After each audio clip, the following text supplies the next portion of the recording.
उन्होंने धारण किया मोहिनी का रूप, एक ऐसी स्त्री जिसकी सुंदरता शब्दों से परे थी, जिसने तीनों लोगों को मंत्रमुग्ध कर दिया। मोहिनी, मादक मुस्कान, मोहक चाल, वो जहां से गुजरती हर कोई बस उन्हें देखता रह जाता।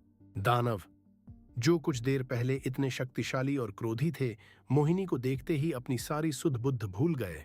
मोहिनी ने बद्धी सहजता से दानवों के हाथों से अमृत कलश ले लिया और दानवों को पता भी नहीं चला कि उनके साथ क्या हो रहा है।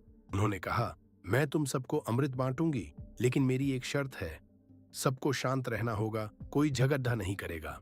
दानवों ने तुरंत मान लिया। कौन इतनी खूबसूरत स्त्री की बात नहीं मानता?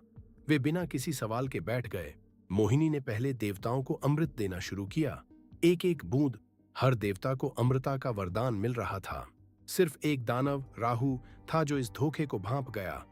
उसने देवता का रूप धारण कर लिया और देवताओं की पंक्ति में बैठ गया। लेकिन सूर्य और चंद्रदेव ने उसे पहचान लिया और तुरंत भगवान विष्णु ने अपना सुदर्शन चक्र चलाया। राहु का सिर ढड्ढ से अलग हो गया, लेकिन अमृत की कुछ बूंदें उसके गले से नीचे उतर चुकी थीं। वो अमर हो गया, पर दो भागों में बंट गया, राहु और केतु।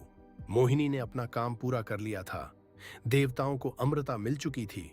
दानव अभी भी अपनी मदहोशी में थे और फिर वो अदृश्य हो गईं। उनकी जगह खड़ी दिखे थे भगवान विष्णु अपने वास्तविक दिव्य रूप में।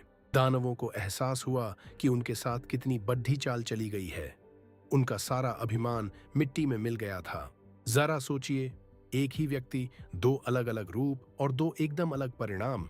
क्या ये सिर्फ एक कहानी है, या फिर ये हमें बताता है कि ब्रूट फोर्स से ज्यादा बुद्धि और चतुराई की शक्ति कितनी बड्ढी होती है?